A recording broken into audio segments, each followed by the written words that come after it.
Al filo de la realidad, de la realidad, de la realidad.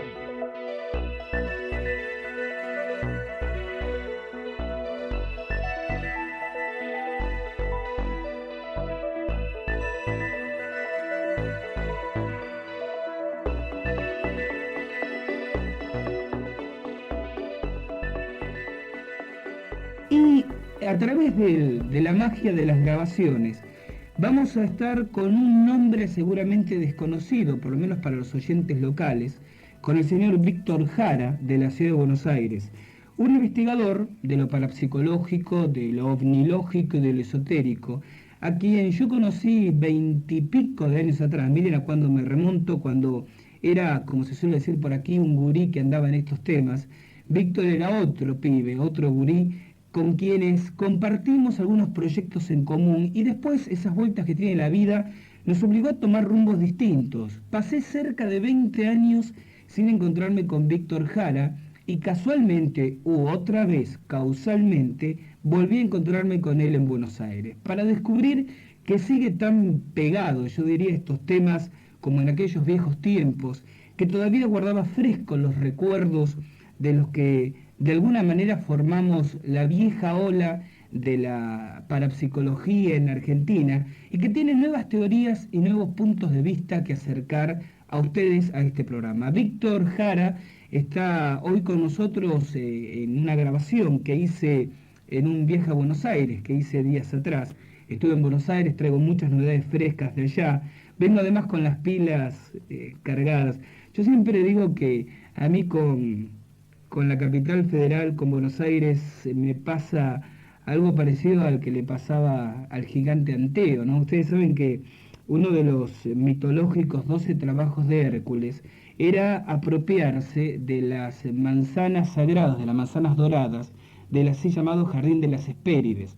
Y el problema principal que tenía Hércules, o Heracles, como decían los griegos, para apropiarse de esas manzanas que, según dicen los hermenéuticos, no se trataban de manzanas en el sentido vegetal de la expresión, sino que en realidad era un archivo de conocimientos, depositario de sabiduría. Lo que habría hecho Hércules es apropiarse de conocimientos extranjeros para llevarlos a sus propias fuentes, porque simbólicamente la manzana siempre ha significado en la historia de la humanidad el conocimiento de lo prohibido. Recuerden el caso de la manzana de Adán y Eva, sin ir más lejos. Es un viejo caso. Después vamos a conversar de eso con Augusto Alegro. Si es que existió una Adán y Eva y una manzana al cual le pegaron el diente, ¿no? Pero el hecho es este: simbólicamente la manzana ha significado, y las manzanas del Jardín de las Hespérides no dejaban de ser un buen ejemplo de eso, el conocimiento del cual Hércules tenía que apropiarse. Y uno de los problemas que tenía Hércules era vencer a quien era algo así como el defensor de ese conocimiento reservado, que era un gigante de nombre Anteo. Y dice la mitología que Anteo, además de ser un gigante, tenía una particularidad. Por mucho que se debilitara, como era hijo de la madre tierra, cada vez que posaba sus pies descalzos sobre la tierra se volvía a cargar de fuerza. Tanto es así que Hércules, que en un momento de la pelea con Anteo se la vio bastante fulera, bastante difícil, idea la única manera de exterminarlo, que fue levantarlo en brazos para que no pudiera tener contacto con sus pies con la tierra, y en esa, yo diría, incómoda posición, sobre todo si se trata de un gigante, estrangularlo, ¿no? Anteo, cada vez que ponía los pies sobre la tierra, se volvía a cargar de energía, y yo me sentía, yo pensaba cuando estaba en Buenos Aires, un poco como el gigante Anteo. Cada vez que bajo del microómnibus en Capital Federal y pongo los pies en Buenos Aires, me vuelvo a cargar de energía. Bueno, nos hemos ido por las ramas. Les cuento antes del primer intervalo musical de la noche. Aprovecho para saludar a todos los amigos de las 29 emisoras de 5 provincias argentinas y de la red de emisoras Iris de la República del Ecuador, que reciben en diferido, por supuesto, esta edición de Al Filo de la Realidad. Obviamente también para saludar a todos los amigos de LT14, Radio General Urquiza de Paraná, que en vivo y en directo, como se acostumbra a decir, están recibiendo esta propuesta. Agradezco también, vale la oportunidad, a la gente de El Litoral, el vespertino de Santa Fe. Ustedes saben que hará cuestión de 3 semanas atrás, más precisamente el 14 de junio, les doy la fecha exacta, El Litoral publicó en su sección de policiales la noticia de que policías santafesinos habían descubierto un extraño ritual que se estaba haciendo en uno de los suburbios de la ciudad de Santa Fe. El Litoral se hizo amplio eco bajo el título de un artículo así titulado La mesa está servida, solo falta Satán, referían las características del hallazgo y reproducían las declaraciones, les doy los nombres concretos, del jefe de la seccional sexta de policía, el comisario Miguel Viñas, y del comisario principal Pascual Parente, quienes, informando del hallazgo de las investigaciones policiales que se estaban haciendo a tal efecto, comentan que se trataría de un ritual de naturaleza satánica. Inclusive ambos profesionales policíacos hacen una interpretación litúrgica de la naturaleza de los objetos encontrados. Interpretación que en su momento yo reflexioné, estaba bastante plagada de errores. Esto en vez de contestarlo o dar la opinión alternativa mía por radio, porque implicaría quizás que ustedes no hayan leído la nota del Litoral, entonces les iba a resultar medio descolgado mi opinión, traté de canalizarlo a través del Litoral con una contrapropuesta de cómo tenía que interpretarse ese hallazgo, que desde mi punto de vista, no voy a abundar demasiado porque para eso está la nota publicada en el Litoral, tenía más de un bandismo que de satanismo. Por la necesaria oposición a la opinión policial que yo reflejaba en mis consideraciones, durante muchos días yo pensé que en el Litoral mi artículo, vamos a decir así, no iba a encontrar cabida. Y me encuentro con la sorpresa el 28 de junio de que en un lugar preponderante de ese periódico es íntegramente publicado, sin quitar una coma, lo cual en el periodismo vernáculo, les digo, es bastante raro. Así que vaya mi agradecimiento para la gente del Litoral. Comento cartas. Tengo una carta de una consuetudinaria oyente y corresponsal, diríamos, epistolar de este programa, Estela de Blanchet, que me dice: querido Gustavo, te escribo para decirte que me resultó muy interesante tu contestación a mi carta, la cual llega a tus manos atrasada por tener a mi esposo en grave estado y que hoy felizmente recuperado está, gracias a Dios. Nosotros también nos alegramos, Estela. Te agradezco, sigue siendo Estela, que hayas leído la carta al aire, pero como es mi costumbre no quise hacer una polémica ni quiero entrar en ella. Recuerdan, Estela nos acercó algunas consideraciones desde el punto de vista de ella sobre ciertas equivocaciones o supuestas equivocaciones que yo habría cometido respecto a las actividades o el dogma de la Iglesia Científica Basilio, y de eso hablamos una semana atrás. Sigue diciendo la carta de Estela Blanchet: desgraciadamente no has tenido oportunidad de hablar con el director general. Sí, Estela, no he tenido oportunidad porque el director general de la Científica Basilio no quiso hablar conmigo, lo cual no es lo mismo. Lo cual podría haber aclarado puntos que arrojen luz sobre la misma escuela. Él podría haberte explicado mejor que yo que fui una simple directora de filial. Hay muchas cosas para hablar de estos temas, pero en estos momentos me es imposible llegarme al CAI. Te agradezco la deferencia que siempre has tenido conmigo. Yo te escucho atentamente en todos los programas de los cuales extraigo todo lo que me interesa. Y si tu programa es el mejor, esto me parece mucho, y el que más oyentes tiene, bueno, no sé si es para tanto, Estela, y el que esperamos los domingos con impaciencia para poder escucharte, a los que como a mí nos interesa saber, o mejor dicho, distinguir entre manochantas y curranderos. Espero que avises con tiempo sobre el curso en parapsicología. Estamos por abrir un nuevo curso en parapsicología en Santa Fe, y también cuando vayas a pasar psicofonías. Me despido con un beso, como siempre, para vos y todos tus colaboradores. Firme, Estela Blanchet. Tengo otra carta y vamos preparando un tema musical. ¿Qué puede ser? Esta la manda alguien que estaba medio perdido. Yo pensé que se había enojado conmigo después de una pequeña polémica que tuvimos al aire. El padre Luis Caúl, de la parroquia Santa Teresita. Dice así: carísimo Gustavo, felicitaciones por tu actuación en radio y TV de días pasados. En cuanto a la saponificación de cadáveres, ¿se acuerdan de un tema que hemos tocado no hace mucho en Al Filo de la Realidad?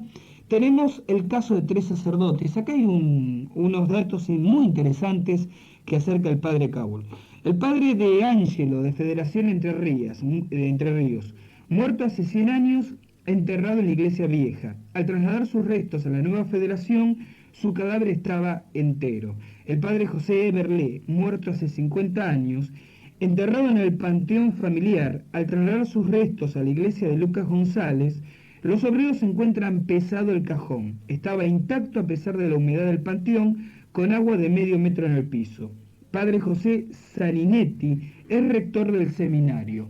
Murió en 1941, enterrado en el panteón de la familia Garcilaso. Al trasladar sus restos al cementerio de sacerdotes, ubicado a la entrada izquierda del seminario nuevo, se observa el mismo fenómeno, intacto y hasta con un color rosadito en el rostro, según los testigos. Es evidente que eran hombres de alta espiritualidad y en el caso de Saninetti, un gran músico y compositor, fenómenos coincidentes con lo que tú decías vez pasada. Mi pregunta, ¿conoces algún centro de estudios para estos casos? No en la República Argentina, padre. Decirle a Abel de Santa Fe, acá se establece un feedback entre nuestros oyentes, porque el padre Caúl le contesta en esta carta a 2 oyentes de Al Filo que hicieron comentarios en su momento. Es decir, estos oyentes saben a qué se está refiriendo el padre Caúl. Dice así, decirle a Abel de Santa Fe que el cadáver de Santa Cecilia es de 1600 años y no 900, como decía él, y no se sabe dónde está. Solo se conoce en Roma el lugar de las catacumbas donde estaba. Yo estuve ahí. A Javier, sigue diciendo el padre Caúl, decirle que si conoce algún carismático católico con la Biblia en una mano y un palo en la otra, que me los traiga. No se puede generalizar, que nunca diga nunca. Los absolutos en psicoterapia es lo primero que le sacamos al paciente porque revelan mentiras. Espero tu opinión sobre el artículo de la revista Ciudad Nueva, que el padre me adjunta, de los focolarinos, donde habla de la hipnosis provocada por la televisión. Cuando puedas, me gustaría que hables del Triángulo de las Bermudas. Hoy Víctor Jara en el reportaje padre habla del Triángulo de las Bermudas. Otra razón para no creer en la casualidad. En especial de los aviones de guerra caídos allí y conservados en el fondo del mar. No creo que estén a 800 metros, debe ser menos. Puede ser, mil gracias, saludos, padre Luis Caúl de la parroquia Santa Teresita. Y hace una acotación. Decirle a Freud, mire, si yo le digo a Freud que me comunico con los muertos, cosa que no es el caso. Decirle a Freud que no digas macanas. Usted sabe que hay mucha gente, inclusive en psicología, padre, que también dice que decían macanas. Negar que Moisés... esto es por el tema de que en Revolviendo la Biblioteca propusimos el libro Moisés y la religión monoteísta del padre Caúl. Perdón, qué acto fallido, de Sigmund Freud. Padre de algo, en última instancia, del psicoanálisis. Negar que Moisés era judío es negar que su hermano Aarón y su hermana María tampoco lo eran. Este aventurero sabrá mucho de psicología, pero poco de teología. Moisés, salvado de las aguas, esquivó la muerte de Chilipa porque era judío, no así los nativos egipcios. Que era sacerdote de Dios, bien, pero cuando lo sacaron del Nilo, no era sacerdote, era un condenado, un bebé extranjero. Yo esto le contaría algo, padre, de lo de Freud vamos a hablar después, pero de su comentario respecto, que es para Javier, ¿no? Que si conoce algún carismático católico con la Biblia en una mano y un palo en la otra, que se lo traiga, que no se puede generalizar. Mire, yo conozco más de un carismático católico con un palo en una mano o con un revólver en una mano y con la Biblia en el otro. Lo que pasa es que yo creo que quizás Javier lo dijo en un sentido eufemístico, porque de pronto no se trata de un palo físico, de un revólver físico, pero de carismáticos que proponen una vía de amor y actúan con fanatismo. Y me estoy refiriendo expresamente a un colega suyo, el padre Matiasi, de Bajada Grande, individuo agresivo si los hay, pero yo creo fanático también si los hay, a quien yo con estas mismas orejitas he escuchado, y años atrás en la misma onda de esta radio, DLT14, incentivar y yo diría manipular mentalmente a sus fieles seguidores, en el sentido de rechazar como algo satánico el control mental, el yoga. Parece que el padre Matiasi olvida que, por ejemplo, la Facultad de Estudios Orientales, que depende de la Universidad del Salvador, universidad religiosa si las hay, tiene instituida la carrera de licenciatura en yoga. Me parece que la actitud fanática del padre Matías, si estamos hablando de carismáticos, es típica de un individuo que tiene la Biblia en una mano y un palo en la otra. Y usted, padre Cabul, comete una pequeña contradicción, quizás su propio acto fallido. Porque si usted dice que no se puede generalizar, yo estoy de acuerdo con eso, es que admite que hay excepciones. Y si hay excepciones, significa que hay entonces sí carismáticos con una Biblia en la mano y con un palo en la otra. Vamos a un tema musical, seguimos enseguida al filo de la realidad.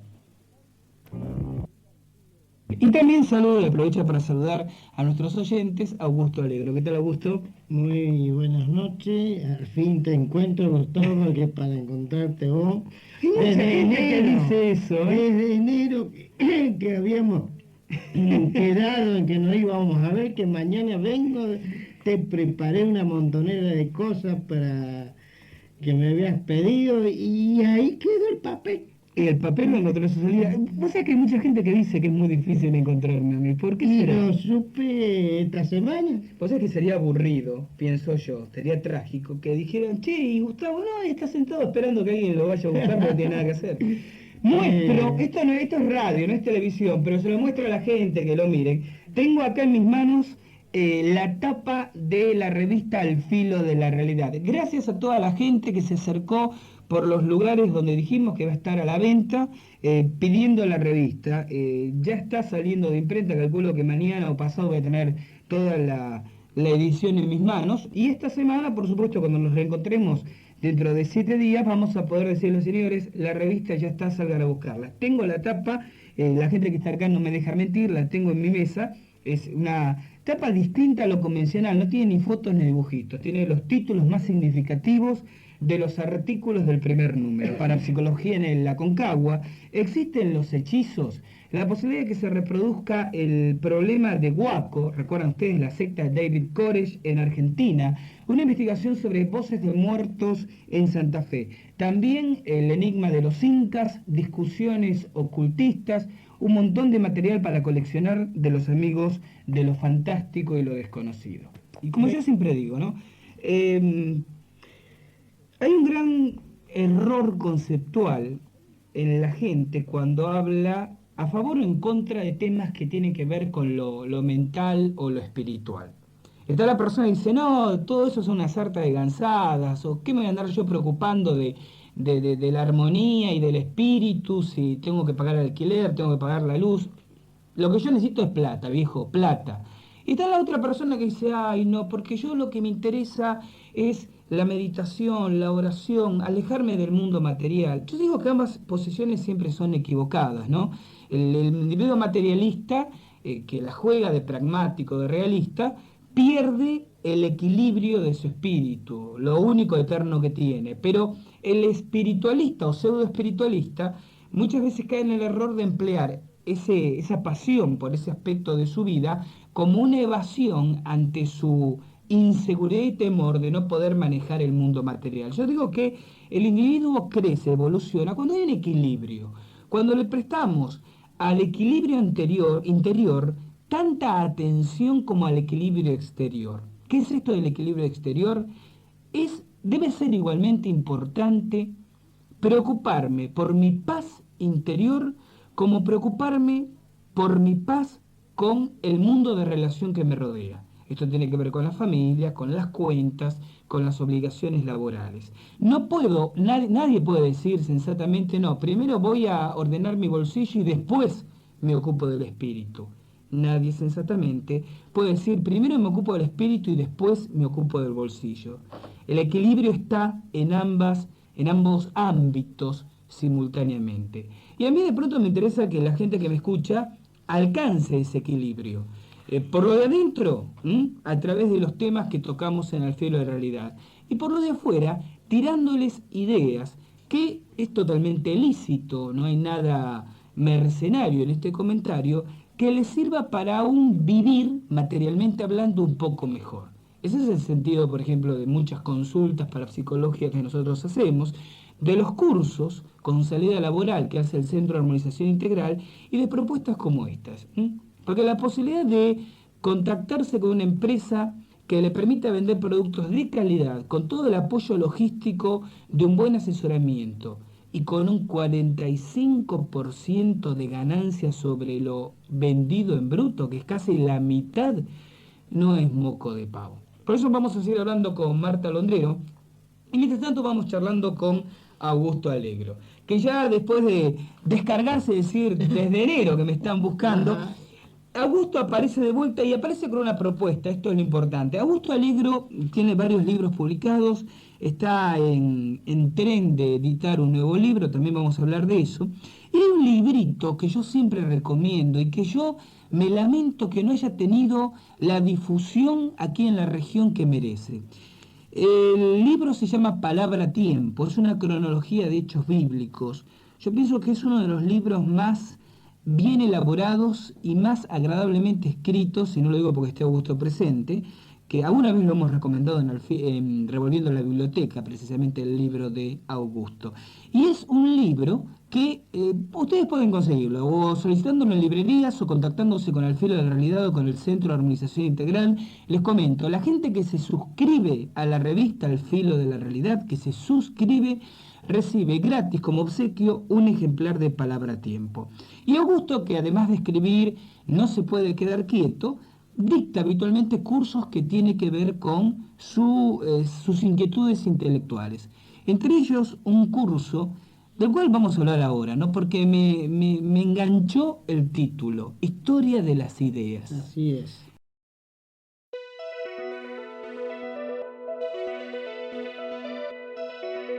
Al filo de la realidad, de la realidad, de la realidad.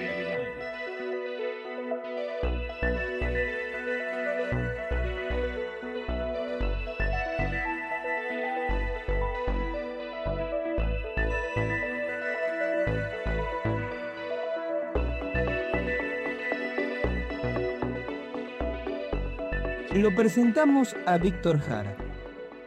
El ruido de fondo que ustedes están escuchando es el típico ruido de una típica confitería porteña ubicada en una típica avenida de esta megalópoli, de esta gran ciudad. Más concretamente estamos en la avenida Santa Fe, estamos en una conocida confitería muy próxima a algo así como una especie de trinchera de lo esotérico, una librería. Y alguna vez hemos hablado de librería Kier, vamos a hablar también después.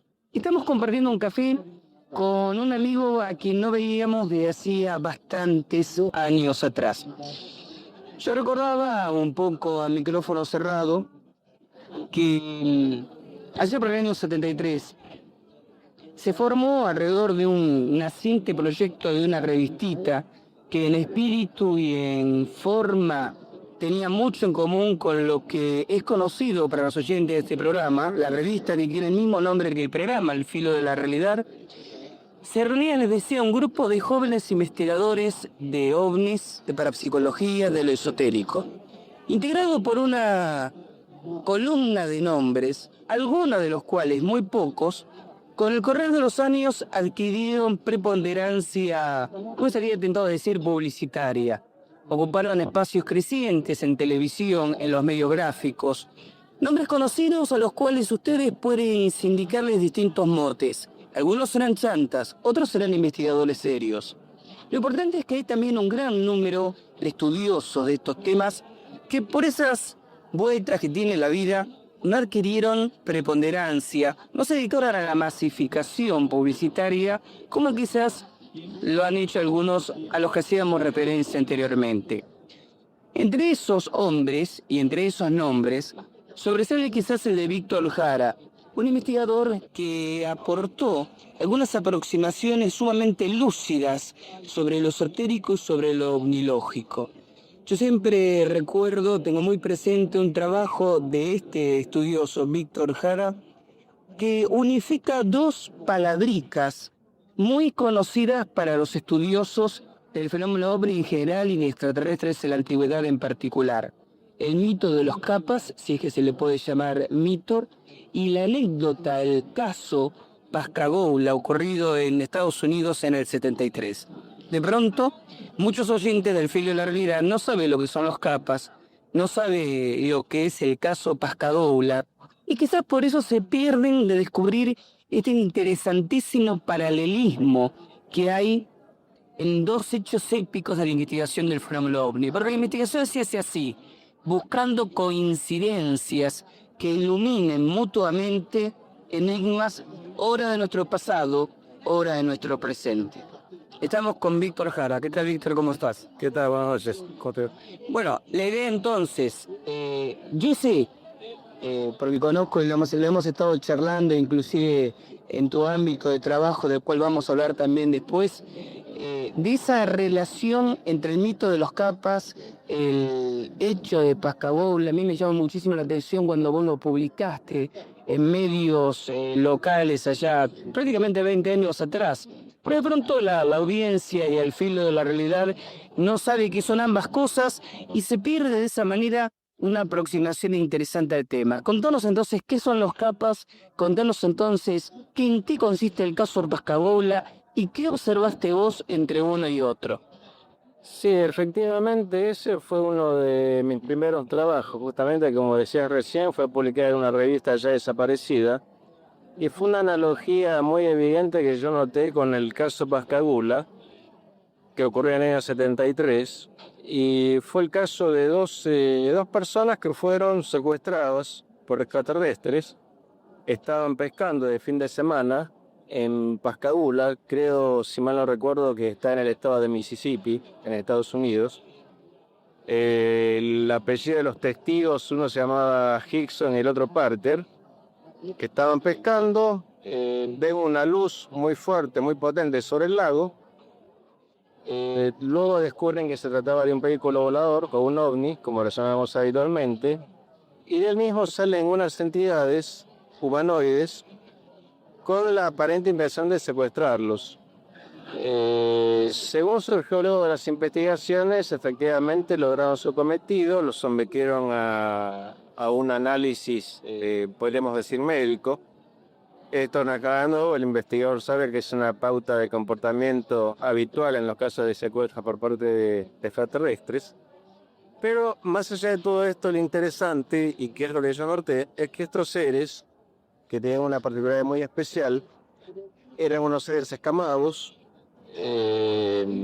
no tenían manos, según dijeron los testigos, sino una especie de ganchos o pinzas, con el dedo medio bastante más prolongado, como si hubiera sido una especie de pinza de cangrejo. Lo curioso de esto es que la forma en que estos testigos describen a los seres son muy similares a unos seres mitológicos japoneses llamados kappas. Esta es una leyenda muy antigua de Japón y bastante difundida en Oriente en general. Son unos seres que habitaban en los cañaverales. Literalmente la traducción de kappa vendría a ser justamente así como hombres de los cañaverales. La anatomía de los seres del caso Stephen Parker con la de los kappas es casi absoluta. Además hay un elemento curioso, justamente estos seres aparecen sobre un lago y la mitología japonesa asocia que estos seres vivían en los cañaverales. Si la memoria no me falla, inclusive la descripción de los capas con ojos triangulares, una joroba en la espalda, tenía una gran similitud con el caso de Pascagoula. Exactamente, según la leyenda japonesa, estos seres tenían unos pies tipo palmeados, como si fueran palmípedos, tenían una joroba en la espalda, o una kiga, y una especie de trompa o manguera que conectaba la cara, por la máscara que se abren estos seres, con la joroba de la espalda. Evidentemente podría haberse tratado de monaguillo de respiración. Incluso algunos investigadores dicen que los ganchos, porque se tiran las manos, podría ser algún tipo de instrumento, algún aparato técnico.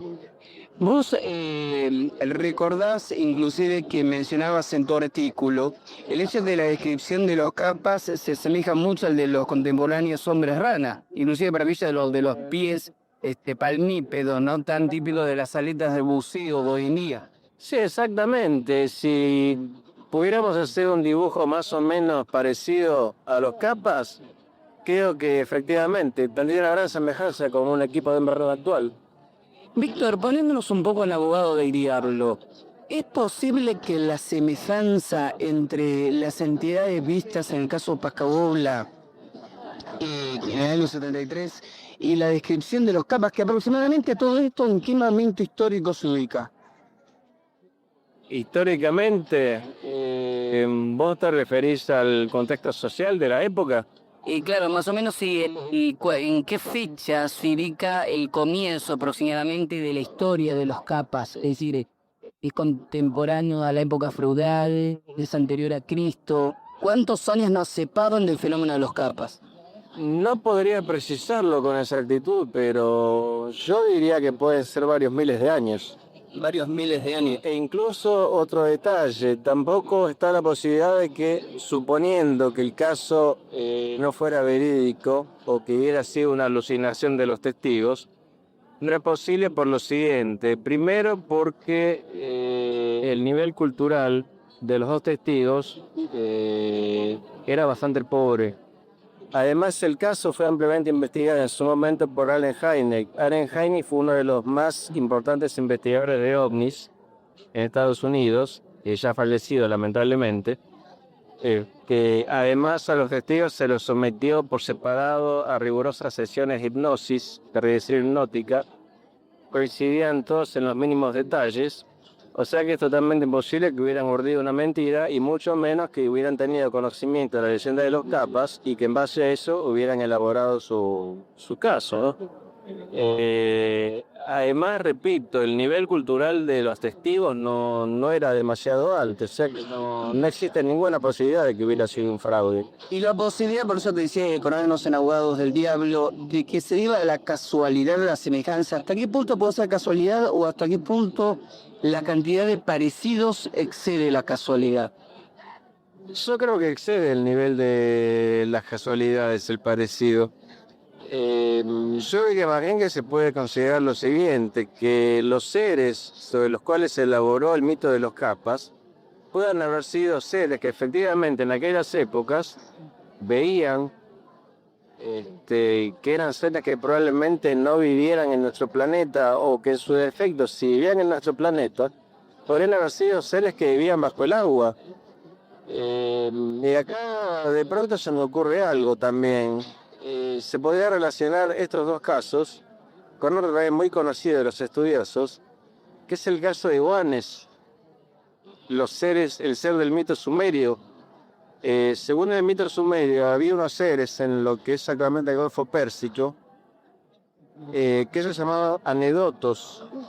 Anedotos, según la traducción, querría significar algo así como seres repulsivos o repugnantes. Eran unos seres muy particulares según el mito sumerio. Vivían debajo del agua y durante el día no salían de noche únicamente. El mito sumerio los define mitad hombre, mitad pez. Además hay otro detalle, dicen que no comían ni bebían ningún alimento terrestre. Y la cabeza aparentemente estaría cubierta por una especie de cajo transparente. Y hay otro detalle aún más subjetivo. Según el mito sumerio, a estos seres, uno de los cuales se llamaba Oannes, la cultura sumeria debe toda su civilización, porque les había enseñado a los humanos el arte de la escritura, entre otras cosas, y todo lo que hace a lo que actualmente llamamos civilización. ¿Recordás? O mejor dicho, yo hago la analogía mientras vos estabas hablando, que si estamos charlando sobre la posibilidad de la presencia de una civilización o de una cultura habituada a vivir bajo el agua, o que vivía bajo el agua como una manera de mantener, diríamos así, la clandestinidad o el anonimato de parte de sus acciones, yo lo vinculo con una teoría que estuvo muy en boga otra vez en aquellos gloriosos principios de los 70, glorioso por lo menos para la omnilogía nacional, cuando se popularizó el tema de las posibles bases submarinas de ovnis, especialmente se indicaba el Golfo San Matías y el Golfo San Jorge en la Patagonia Argentina. Por establecerse una correspondencia quizás entre esa cultura de Oannes, de los capas, de los seres del Pacabola y aquella teoría que quizás está olvidado hoy en día, pero no deja de tener atractivo en cuanto a la posibilidad de que existan bases submarinas extraterrestres. Sí, efectivamente. Es más, creo que debe haber tantos o más casos de observaciones submarinas de ovnis o de observaciones en alta mar que las que se pueden detectar en tierra. Y no solamente actuales, muchas veces sobre el siglo pasado. Es más, hay referencias en el diario de a bordo de Cristóbal Colón, cuando venía hacia América, en su bitácora hay una observación de un objeto luminoso por debajo del agua. Y en el siglo XIX hubo muchísimos casos también. Lo que habría que establecer es si esas probables bases o esas naves que surgen del mar y se sumergen en el mar, si son de seres que efectivamente provienen del fondo del océano o si son seres que vienen del espacio y tienen establecidas bases debajo del agua. No nos olvidemos que 3/4 partes del planeta Tierra está compuesta por agua. Son los sitios más inaccesibles para el ser humano. Por consiguiente, es el lugar más adecuado para pasar desapercibidos. O en su defecto, en los polos, que también es un lugar muy inhóspito y casi inaccesible al ser humano. Y las dos preguntas obvias que se quedan de madura a raíz de tu comentario. Pregunta número 1. ¿Cuál es tu opinión sobre el fenómeno o el enigma del Triángulo de las Bermudas? Y 2. ¿Qué pensás de la teoría de la Tierra hueca? Bueno, con respecto al Triángulo de las Bermudas, es evidente que en ese lugar hay una gran energía. Pero habría que establecer lo siguiente. Es una zona de muchísimo tránsito marítimo y aéreo. Al ser así, es casi normal que haya mayor nivel de accidentes y desapariciones en una zona que es poco transitada. O sea, en la superficie, en la tierra, hay muchas más posibilidades de un número elevado de accidentes en una gran autopista, en una carretera, en una calle poco transitada. Pero de todas maneras, no es tanto en sí la cantidad de accidentes o desapariciones que se producen, sino que muchas de ellas realmente son desapariciones auténticas donde no queda el menor rastro. Ni de personas, ni de buques, ni de aviones. O sea que evidentemente hay una energía, es un centro energético que perturba los instrumentos de navegación de los barcos y de los aviones. Y un hecho muy curioso, se ha detectado por sonar que en esa zona hay una gran pirámide, tanto más grande que la pirámide de Keops. Muy probablemente eso sea lo que produce la alteración de los instrumentos de navegación. Y hay un detalle muy curioso con respecto a esto y a la forma piramidal en sí o a la energía que puede irradiar la forma piramidal. Leí en alguna parte que los pilotos de una conocida línea aérea suiza, cuando vuelan a Egipto, tienen una ruta especial por la cual no pueden sobrevolar por sobre las pirámides, porque parece que al volar sobre las pirámides se enloquecen los instrumentos de navegación. Esto puede tener cierta relación con las desapariciones de las Bermudas. Sin duda. Y vos hablaste de polos, entonces la asociación de ideas es instantánea. ¿Tu opinión sobre la teoría de la Tierra hueca? Yo no sé si la Tierra sea hueca en su totalidad, como dicen muchos investigadores. Yo más bien me inclino por otras dos hipótesis. Una de las hipótesis sería que la Tierra es, si se me permite la comparación, como una especie de queso gruyere, que tiene grandes espacios vueltos en su interior, grandes galerías, grandes cavernas, por supuesto desconocidas, en las que en algunas puede haber algún tipo de civilización o incluso alguna vida animal o vegetal que es desconocida en la superficie. Esa podría ser una posibilidad. La otra posibilidad es que la Tierra estuviera compuesta por varias capas, como si fuera una especie de cebolla, y entre una y otra capa que hubiera grandes espacios en los que puede haber una civilización. Cambiando quizás no tan abruptamente el ángulo de la charla, todo tiene que ver con todo, como decía Pancho Ibáñez, ¿no? Le contamos a nuestra gente que Víctor Jara es especialista, pertenece al plantel, al personal de una conocida librería, por lo menos conocida, pero que estamos en estos temas, en Librería Buenos Aires, librería editorial y distribuidora también de textos especializados en esta disciplina. Librería Quiera. Yo le cuento a Víctor, esto la audiencia lo sabe, en nuestro programa, en El Filo de la Realidad, tenemos un segmento fijo, una sección fija a todos los programas, que se titula Revolviendo la Biblioteca, donde de pronto, bueno, yo recomiendo de mi modesta experiencia algunos títulos que creo le pueden servir a la gente para ir armando su pequeña biblioteca y para que no te pase esto lo que te pasó a vos y lo que me pasó a mí, de gastarle un montón de dinero comprando libros que después ni siquiera sirven para nivelar la pata de la mesa, ¿no? Y a mí muchas veces me hacen chistes mis oyentes sobre la gran cantidad de títulos de Kier que yo recomiendo. Algunos me dicen si tengo coina de Kier. Yo digo, no, de pronto es una de las pocas editoriales en la cual se maneja material confiable. Y hoy estaba precisamente en Kier, el amplio salón de ventas de Kier, y estaba pensando hasta qué punto la gente del interior, no solo de las grandes ciudades donde se retransmite el filo de la realidad, también de muchas ciudades pequeñas o de muchos pueblos, esa cadena de 31 radios que hacen este programa, que ponen en el aire este programa, que a veces se ven constreñidos a acudir al kiosquero del pueblo o a la única librería del pueblo para conseguir algún librito sobre ovnis, sobre parapsicología, y que quizás visitando Buenos Aires no se les ocurra acercarse hasta Vereda Santa Fe 1260 y de pronto descubrir no solo la gran cantidad de títulos que existen, sino lo que yo creo que es de capital importancia, un asesoramiento confiable. Vos como, además de estudioso de esta fenomenología, experto, yo por lo menos así te considero, en el análisis de las tendencias del mercado del público lector. Hay una pérdida de interés de la gente por estos temas, hay un incremento, hay una polarización hacia determinados temas en detrimento de otros. Te digo esto porque estábamos charlando hace un rato, y yo te decía que me da la impresión de que la gente se le cayó el interés por el tema OVNI, por lo menos en Buenos Aires, y vos me decías que quizás no, el problema es la falta de bibliografía. Sí, efectivamente, la gente no perdió interés en el tema. Es más, creo que se ha incrementado.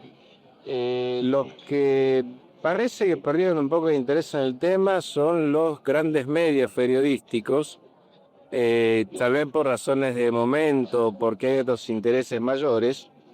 Pero bueno, en principio habría que decir que las oleadas de ovnis, o las apariciones de ovnis, y van terminadas como mucha gente cree. Sigue habiendo apariciones de ovnis, sigue habiendo fenómenos inexplicados. Lo que pasa es que la prensa ya no se hace eco. Y por otro lado, en lo que respecta a libros, hay algunos autores clásicos que todo investigador interesado en el tema, ya los conoce. Y ahora no hay una camada nueva de investigadores.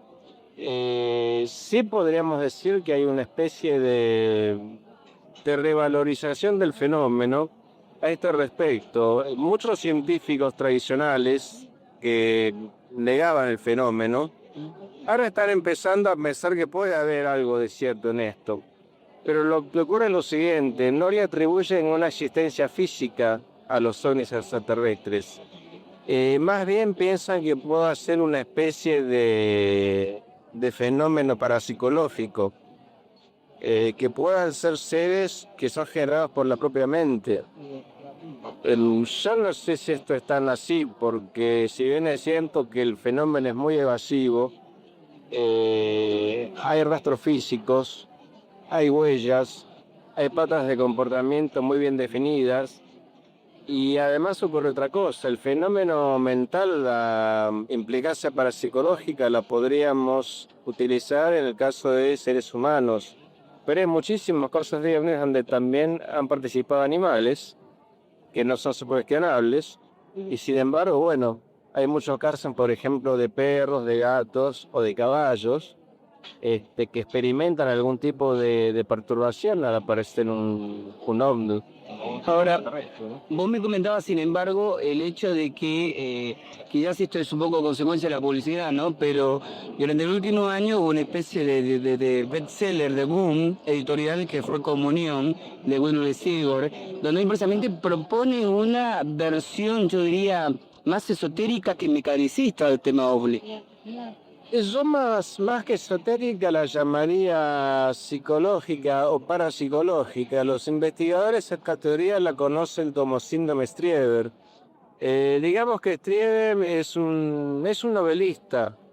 Escribió incluso algunos guiones para películas. pero él sufrió lo que se llama una abducción. Fue secuestrado por unos extraterrestres y fue sometido a una especie de análisis médico bastante doloroso y bastante violento, podríamos decir. Pero lo que queda este hombre es muy interesante, porque él dice que estos seres son extraterrestres en el sentido que no pertenecen al planeta Tierra, pero no que sean seres que habitan en otro planeta físico. Según Strieber, son seres que habitan en otro plano, en otra dimensión. Circunstancialmente pueden ingresar al plano físico. Y según Strieber, el momento que utilizan para penetrar el plano físico es a través de la mente humana cuando estamos durmiendo. Por eso se los llama los visitantes de dormitorio. Hay muchos casos de estos. Es curioso que la mayoría de ellos sean en Estados Unidos. Y no solamente esto, sino que muchos de los extraterrestres que protagonizan estos casos corresponden a un mismo tipo físico. Son los que el investigador español Salvador Freixedo denomina los grises. Y serían seres bastante negativos, bastante agresivos, y que incluso yendo más allá de toda prueba científica, porque esto es un poco especulativo, según Freixedo, estos seres tienen bases permanentes en la Tierra, tienen la autorización o la vista buena de un gobierno tan poderoso del mundo para hacer experimentos genéticos y biológicos con los seres humanos. Pero esto, si se quiere, es un poco anecdótico, no hay pruebas. Freixedo es un hombre muy polémico y yo siempre digo que se lo puede definir de dos maneras. O es un divagante, o en su defecto es realmente una persona que logró atar todos los cabos sueltos que existen en materia de ovnilogía. Porque vos fijate que hay muchísimas teorías para explicar el fenómeno ovni. Algunas son muy razonables, pero todas dejan un aspecto sin explicar. No existe un todo que reúna y se puede decir, bueno, acá hay una hipótesis definitiva, concreta, global sobre el fenómeno. No, son varias hipótesis, en todo caso se pueden armar, pero ninguna explica el fenómeno en su totalidad, porque los que pretenden explicarlo como un fenómeno parapsicológico o como una cuestión mental o como arquetipos o como un paciente colectivo, olvidan que hay pruebas físicas. Algunos dicen, y sí, los ovnis si son máquinas se les deberían caer tornillos o bueno, efectivamente, hay fragmentos de metal, si bien no desconocido en la Tierra, pero sí el grado de pureza es desconocido en la Tierra. Hay aleaciones que son completamente desconocidas y son muchos los ovnis siniestrados en la Tierra. Uno famoso es el del año 47, que ha ido al sur de Estados Unidos, en Nuevo México. Incluso se dijo que los norteamericanos tienen cadáveres extraterrestres. Pero bueno, esto lógicamente, como no hay una información, sino que más bien hay una desinformación por parte del gobierno, lo cual es muy curioso por otra parte, no se puede probar, lamentablemente. Yo creo que si no hubiera nada de real en todo esto, el gobierno norteamericano no se tomaría la molestia de gastar la cantidad que gasta en investigar el fenómeno y por otra parte de tratar de desacreditarlo. Si un fenómeno que no existe es lo que no existe, no tienen por qué desacreditarse. Si no existe, o sea, es un fraude que es por sí mismo. Entonces, ¿por qué molestarse en urdir campañas o casos falsos para desacreditar el fenómeno? Y aparte otro hecho muy curioso, hubo muchos investigadores muy serios, muy competentes norteamericanos, que murieron en circunstancias, no digamos misteriosas, pero sí muy particulares. Pero esto, bueno, excedería un poco el marco del espacio que tenemos acá para tratarlo, ¿no?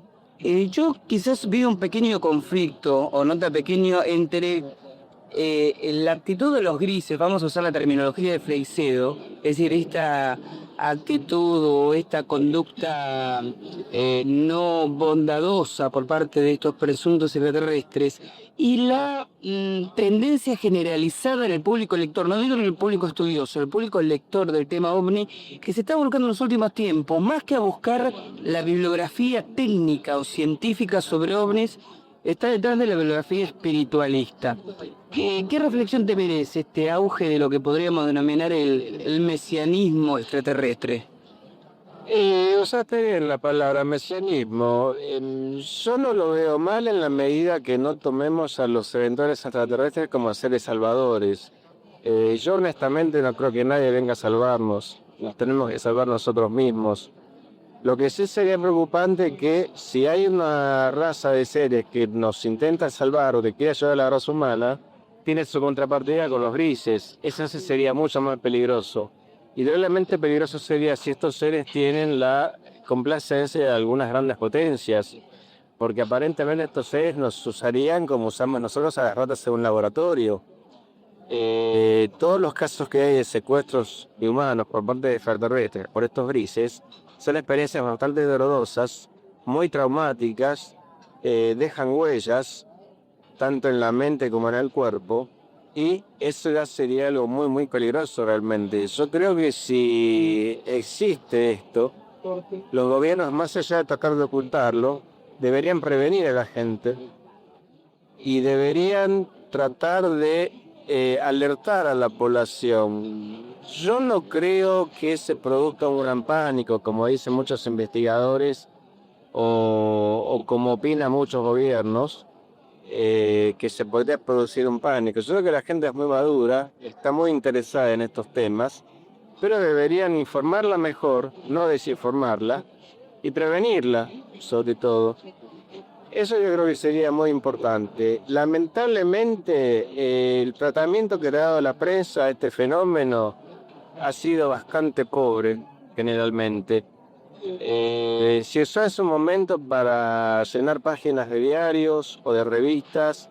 Generalmente no hubo una investigación de fondo en todo esto. Y claro, como no hay una posición científica oficial al respecto, es un tema que da para mucho. Y cualquiera puede un poquito acomodar sus hipótesis a su manera o a su conveniencia, ¿no?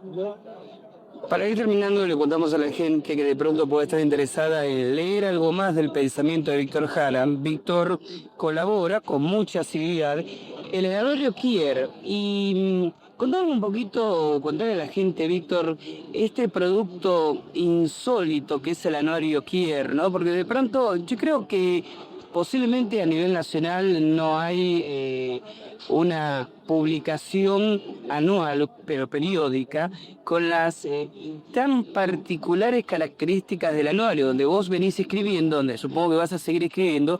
¿Y cuál es la función del anuario? Quiero de tener de pronto información astrológica, artículos de fondo. ¿Qué espacio viene a llenar esa publicación? Sí, el anuario americano Quiero originariamente se publicaba con el título de Anuario Buccelli.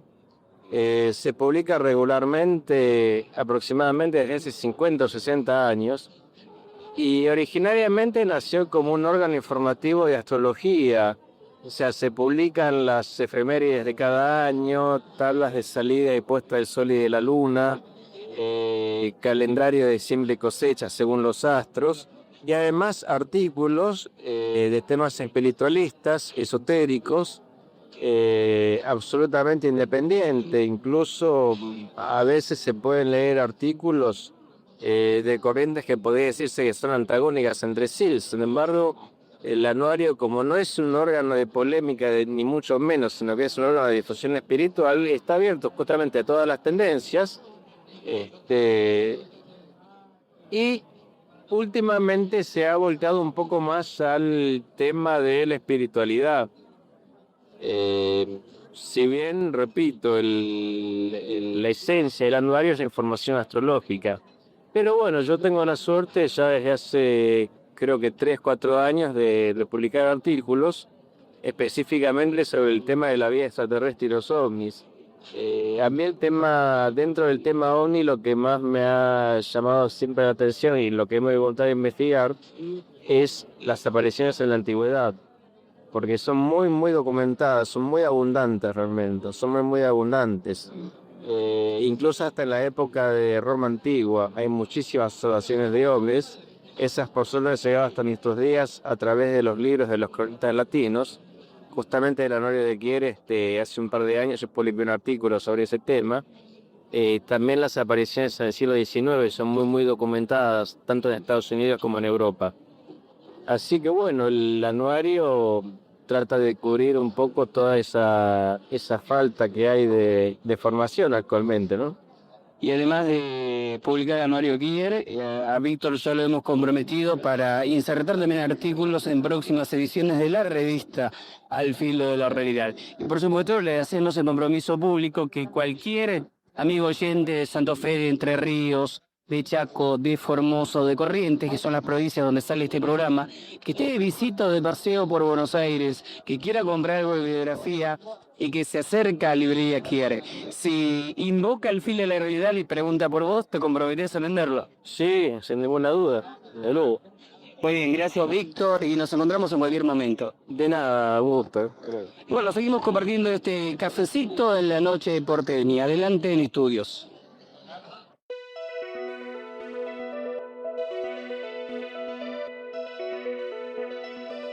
Al filo de la realidad, de la realidad, de la realidad.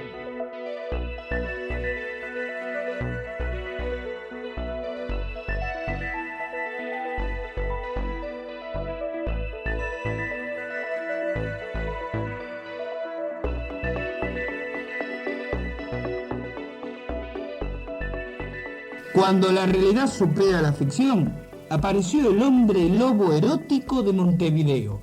La famosa leyenda del hombre lobo parece haberse hecho realidad, según los asustados habitantes de un pueblo de Rivera, al norte de Montevideo, República Oriental del Uruguay. Sus víctimas han sido, al parecer, 2 jóvenes que sufrieron sendos ataques de la mítica criatura. Según la tradición, este hombre lobo puede ser el menor de 7 hijos varones, nacido un viernes de luna llena, que no cuente con la protección de que su hermano mayor sea su padrino de bautismo, quedando así condenado a la licantropía. Este caso concreto de metamorfosis se centra en los alrededores de Rivera, en la frontera con Brasil, a unos 500 kilómetros al norte de Montevideo. Su primera víctima fue asaltada por la noche cuando salía del comercio donde trabajaba. Allí el lobizón, como se le empieza a llamar en el pueblo, le destrozó con saña su vestido, dejándole las marcas de sus garras en los senos. Las vecinas más ancianas de la zona se persignan a hablar del tema e incluso realizan una serie de conjuros cuyos orígenes se pierden en la noche de los tiempos. La segunda víctima, que permanece también en el anonimato por considerarse deshonrada y avergonzada, parece pertenecer a una de las mejores familias de la zona y habría sufrido, al parecer, por parte del lobizón, una violenta agresión no exenta de marcado trasfondo sexual. Mientras la policía sigue negando que exista no ya el lobizón de Marras, sino incluso los ataques sospechados en su localidad, los vecinos miran con particular aprehensión al firmamento nocturno, expectantes ante la próxima llegada de la luna llena. En los límites del sistema solar se confirma el descubrimiento de un nuevo planeta. A fines del año pasado, 2 astrónomos norteamericanos, David Jewett y Janet Blue, de la Universidad de Hawái, descubrieron un posible nuevo planeta que hasta el momento ha sido confirmado por 2 observatorios europeos. Este nuevo inquilino del sistema solar se encuentra en los límites de la órbita solar y, según los análisis efectuados, tendría tan solo 200 kilómetros de diámetro, aunque posiblemente contenga materiales orgánicos en su superficie. Todavía no tiene nombre mitológico, ya que entre los astrónomos se le conoce como 1992 QB1. Sus descubridores han propuesto el nombre de Smelly, en honor al famoso personaje de las novelas de espionaje de Jean Le Carré, pero muchos nos tememos que la comunidad científica no tenga los mismos criterios humorísticos. Científicos alemanes aseguran que el universo es muchísimo más viejo de lo que se pensaba.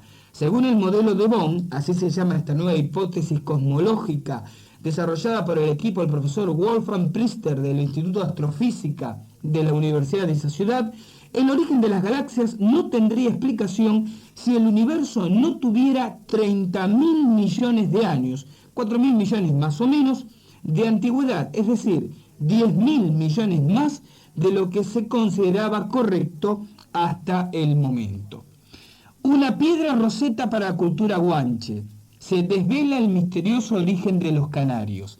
A principios del mes pasado apareció en un yacimiento ritual del norte de la isla canaria de Tenerife lo que ya se ha calificado como el eslabón perdido de los canarios, del pueblo canario, no de los pájaros canarios, la piedra de Sanata, que ahora se expone en el Museo Arqueológico y Etnográfico de Tenerife.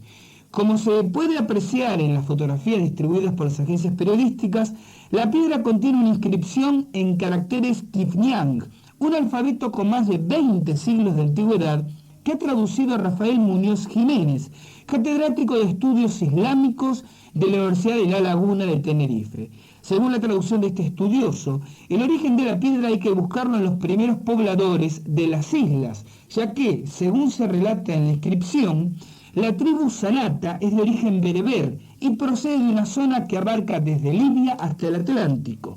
Impulsada por la presión romana, se trasladó desde el norte de África a otras regiones más al sur, incluso en barcos. Fueron los miembros de esta tribu los primeros pobladores canarios. Si bien esta piedra ha permitido avanzar en las investigaciones sobre el misterio guanche, aún quedan muchos enigmas por resolver.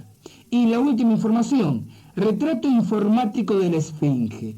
Uno de los monumentos más célebres del mundo resulta irreconocible debido a la erosión sufrida a lo largo de los siglos. Pero un notable trabajo realizado durante 2 años en el Instituto Oriental de la Universidad de Chicago ha reconstruido, mediante técnicas de fotogrametría e informática, el rostro original de la Esfinge de Gizeh.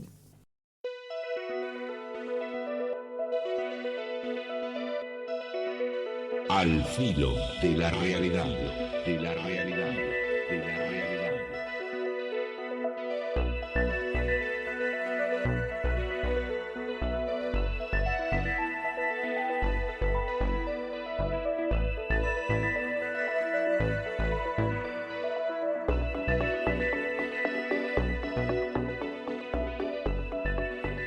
Vamos a redondear la charla con Augusto Aligro, que mañana madruga y se tiene que ir. Augusto, como estamos en micrófono cerrado, estás por sacar un nuevo libro. Título. Sí. Pueblo en camino. Pueblo en camino. ¿De qué trata? Es decir, es una continuación de Palabra Tiempo. Trato en este libro de ir viendo todo el andamiaje y la estructura política y social que se fue dando en la Biblia, o sea, ese trasfondo que muchas veces en la Biblia no se ve porque se ve más lo teológico y no se ve ese elemento humano, político, que está muy enraizado. Por ejemplo, te traigo un ejemplo. David, cuando toma Jerusalén, lo hace por un hecho político de suma importancia. ¿Por qué eso? Porque era una ciudad que no estaba en poder de ninguna de las tribus y un lugar céntrico. Y la importancia que tenía el tomar esa ciudad, que ahora es Jerusalén, para su hecho político de ser el rey de todas las 12 tribus de Israel.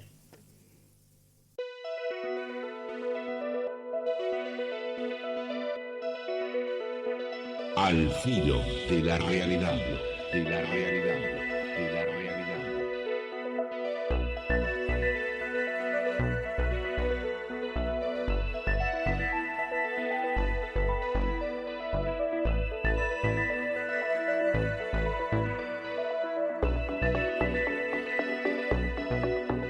Cortito y al toque, el comentario del pueblo de Mujardón que ahora. Cuando me encontraba en otra emisora, una emisora de Santa Fe, haciendo un micro que tengo semanalmente sobre estos temas, me hacen llegar una circular de prensa. Está firmada por el Partido Autonomista. Ustedes saben que es la agrupación política que lidera el senador correntino José Romero Feris. Este comunicado de prensa dice así: la Comisión de Acción Social del Partido Autonomista, Departamento de la Capital de Santa Fe, organizará los días 10 y 11 de julio jornadas de actitud mental positiva y energía vital. Las jornadas serán dictadas por la licenciada, ojo al piojo con esto, la licenciada y máster en parapsicología. ¿Qué tal, Pascual? Chupate esa mandarina. La licenciada y máster en parapsicología, Elida M. Giordano. Como la leche, ¿se acuerdan? La leche trucha. Por algo tendrá ese apellido. No se ríen así, che, ahí en la cabina técnica. La disertante viene de una gira por las principales ciudades del país, donde realizó con éxito una serie de jornadas. No se habrá encontrado ningún moscardón por el camino. Además es integrante de la comisión directiva del Instituto Giordano. Para mayores informes dirigirse a XXX en tal a tal horario. ¿Por qué comento esto? Yo una vez hice un comentario en este programa que no me gustó. Esto es personal y no tiene nada que ver quizás con el trasfondo técnico de ese curso. No me gustó que una agrupación política de aquí, de Paraná, ¿recuerdan ustedes? La Fundación Radicales Agrupados, auspiciara un curso de control mental, hecho por un tal Soberano de apellido, si no me equivoco, aquí en Paraná. No tengo ninguna referencia ni ningún motivo de queja sobre este especialista, sobre este colega Soberano, pero no me gusta, no entiendo cómo cierran, a menos que sea muy mal pensado, esto de un partido político auspiciando o apoyando un curso de control mental. Recuerdo que cuando hice el comentario, un oyente me llamó desde el punto de vista de esta señora correctamente enojada, diciéndome que Barisco de apellido creo que era, no sé, que era, no, no era Barisco. ¿Estás segura? No sé, no sé. Bueno, después si se lo acuerda me lo pasa en un papelito. Diciéndome que no, que el curso era serio, que bla, bla, bla. Bueno, sí, perfecto, el curso puede ser todo lo serio que ustedes quieran, pero no me cierra. Es como que de pronto un instituto de parapsicología dicte un curso de geopolítica. No tiene nada que ver con nada. Y sobre todo, que este tipo de cosas se hagan en un año electoralista, como el que está transcurriendo ahora. Esto de que un partido político apoye un curso de control mental y se den certificados con el membrete del partido, para mí tiene poco que ver con la extensión cultural y sí mucho que ver con el oportunismo político. Quizás alguien pensó en su momento de que eso lo decía porque no soy radical y es una manera, no, yo no entro en esas historias, tengo que bajarle un palo a peronistas, conservadores, liberales, comunistas, se lo voy a hacer sin ningún problema. Por la misma razón, no me gusta que de pronto en 1993, repito, año electoralista, el partido autonomista aparezca apoyando un curso de control mental. Y mucho menos serio me parece esto cuando quien lo dicta es una licenciada. Ya hemos hablado mucho, inclusive fuera del vuelo de Moscardón, de licenciados y doctores en parapsicología. Creo que es un tema que he repetido hasta el cansancio. Inclusive en el primer número de la revista El Fuero de la Realidad hay un artículo mío sobre los títulos en parapsicología donde vuelvo sobre el particular. Pero esto de licenciada y máster en parapsicología, se lo digo con la mano al corazón, me parece una chantada. Motivo más que suficiente para el vuelo de Moscardón de hoy.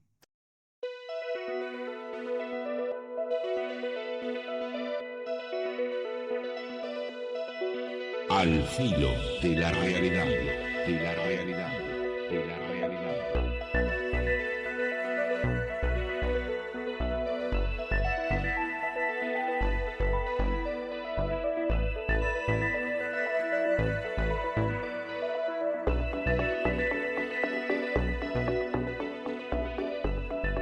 No es porque la dirija yo, ¿no? Pero qué buena que está la tapa del número 1 de la revista Al Filo de la Realidad.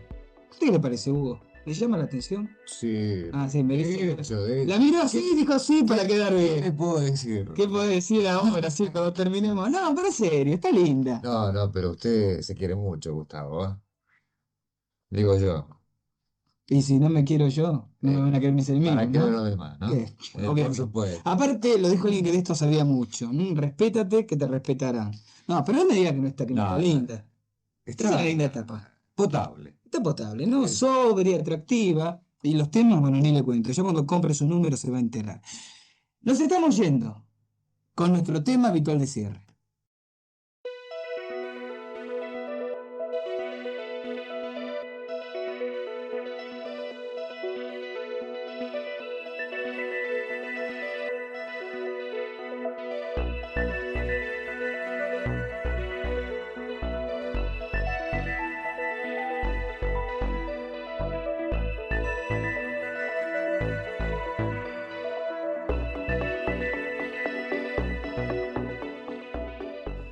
Y llegó el momento de despedirnos. Como siempre, gracias a todos los que nos acercaron sus preguntas, sus inquietudes, sus aportes, sus comentarios, sus críticas también.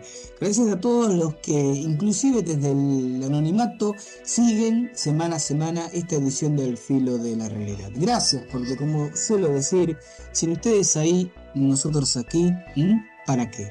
Chao, nos encontramos dentro de 7 días, cuando la voz de nuestro presentador les recuerde que llegó el momento de caminar aquí al filo de la realidad. Un abrazo y toda la buena onda para esta semana que comienza.